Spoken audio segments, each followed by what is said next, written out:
Independence day आते ही बाजारों में तिरंगे की मांग बढ़ जाती है। लेकिन क्या आपने कभी सोचा है कि इन तिरंगों को तैयार करने वाले हाथ कौन से हैं? आइए आपको बताते हैं। आदाब, मैं हूँ आपके साथ अमीना माजिद और आप देख रहे हैं आवाज वॉइस। दिल्ली के सदर बाजार की एक पुरानी गली में रहने वाला एक परिवार पिछले कई दशकों से तिरंगा बनाने की जिम्मेदारी निभा रहा है। इस परिवार की पहचान फ्लैग अंकल के नाम से मशहूर अब्दुल गफ्फार से जुड़ी है। उनके इंतकाल के बाद उनके छोटे भाई अब्दुल मलिक इस विरासत को आगे बढ़ा रहे हैं। इस परिवार ने 1962 में चीन के भारत पर हमले के दौरान तिरंगा बनाने का काम शुरू किया था। उस वक्त देश में राष्ट्रभक्ति का माहौल था और राष्ट्रीय ध्वज की मांग बढ़ गई थी।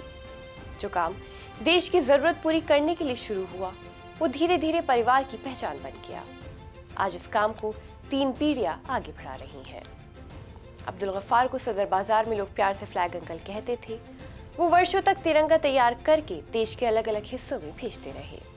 अब उनके भाई, परिवार के और लोग और नई पीढ़ियों से डेडिकेशन से काम कर रही हैं।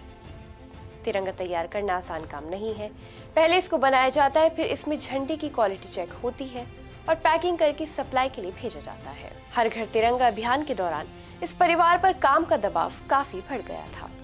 अब्दुल मलिक के मुताबिक एक ही दिन में 1.5 लाख से ज्यादा तिरंगे तैयार किए गए थे। उनके बनाए तिरंगे देश के अलग अलग राज्यों के अलावा विदेशों तक भी भेजे जाते हैं। मलिक के मुताबिक एक बार रक्षा मंत्री राजनाथ सिंह ने उनसे एक बेहद बड़ा झंडा तैयार करने के लिए कहा था। इसके बाद परिवार ने 60 बाय 90 फीट का विशाल राष्ट्रीय ध्वज बनाया। वहीं दिल्ली के कैनॉट प्लेस में सेंट्रल पार्क में लगा विशाल तिरंगा भी उनके परिवार ने ही तैयार किया था। आज ये काम सिर्फ रोजगार नहीं बल्कि परिवार के लिए एक भावनात्मक जिम्मेदारी और विरासत है।